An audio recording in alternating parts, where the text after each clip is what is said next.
एक बार गौतम बुद्ध एक जंगल से गुजर रहे होते हैं। बुद्ध देखते हैं कि 3 व्यक्ति बुद्ध की ओर दौड़े चले आ रहे हैं। वो तीनों बुद्ध के पास पहुंचते हैं और उनसे पूछते हैं, मुनिवर, क्या आपने यहाँ से एक स्त्री को भागते हुए देखा है?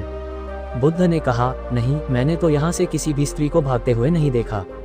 बुद्ध ने उन तीनों से प्रश्न किया, लेकिन आप तीनों इतने परेशान और चिंतित क्यों हैं? उन तीनों में से एक व्यक्ति ने कहा, वह स्त्री एक डायन थी, वह हमारा सारा धन लेकर भाग गई। बुद्ध ने कहा, बिना किसी कारण ही वह तुम्हारा सारा धन लेकर भाग गई। उन तीनों व्यक्तियों ने थोड़ा झिझकते हुए कहा, अकारण तो नहीं, हम उसे अपने आनंद और आमोद प्रमोद हेतु एक रात के लिए लाए थे, लेकिन उसने हमारी मदिरा में बेहोशी की दवा मिलाकर हम तीनों को बेहोश कर दिया और हमारा सारा धन चुरा कर भाग गई। बुद्ध ने कहा, चलो अच्छा है, उसने तुम्हारा बोझ कम कर दिया। ये सुनकर उन तीनों व्यक्तियों में से एक व्यक्ति को क्रोध आ जाता है और वह बुद्ध से कहता है, अरे सन्यासी, तू हमारा मजाक उड़ा रहा है? तुझे पता भी है वह धन कितना था? वह धन इतना था जितना तुमने कभी अपने स्वप्न में भी नहीं देखा होगा। वह व्यक्ति इस बात से अनजान था कि बुद्ध बनने से पहले एक राजा के पुत्र थे जिनके पास धन की कोई सीमा न थी।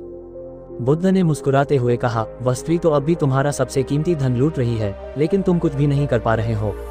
तभी उनमें से एक व्यक्ति बोल पड़ा, लेकिन ये कैसे हो सकता है? हमारा धन तो उसने कल रात ही लूटा था। लेकिन आप ये क्यों कह रहे हो कि वो अब भी हमारा धन लूट रही हैं? बुद्ध ने कहा, धन तो उसने भूतकाल में लूटा था, लेकिन तुम उसके बारे में सोचकर अपना वर्तमान गंवा रहे हो। वह तुम्हारा वर्तमान भी तुमसे चुरा रही है। हो सकता है तुम उसे भविष्य में पकड़ लो और दंड भी दो, लेकिन इस भूत और उस भविष्य के चक्कर में तुम्हारा वर्तमान तो हाथ से जा रहा है, और यही सबसे बड़ी समस्या है। तुम भूतकाल का बोझ उठाए उस भविष्य को बदलने का प्रयास कर रहे हो जो अनिश्चित है, और खो रहे हो अपना वर्तमान। ये सुन उन तीनों व्यक्तियों में से एक व्यक्ति कहता है, बात तो आप ठीक ही कह रहे हैं, लेकिन यदि हम इसी पल में जिए तो?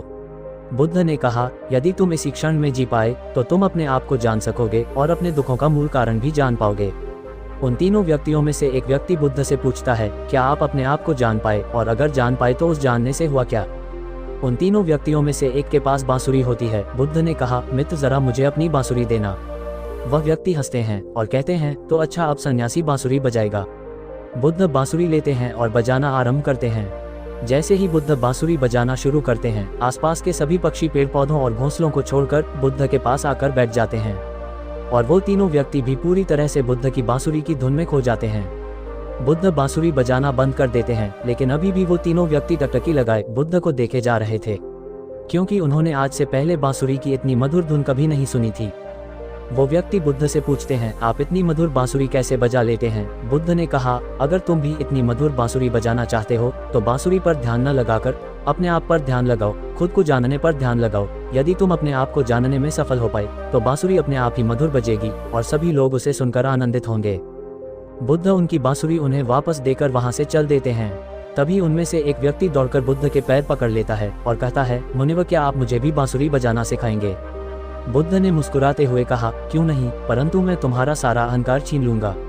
और वह व्यक्ति बुद्ध का शिष्य बन जाता है। उन तीनों व्यक्तियों की ही तरह हम में से ज्यादातर लोग अपना सबसे कीमती धन खो रहे हैं और हर क्षण गरीब हो रहे हैं। वो धन है हमारा वर्तमान, वो धन है हमारा समय, जिसे हम भूत और भविष्य की चिंताओं में खो रहे हैं।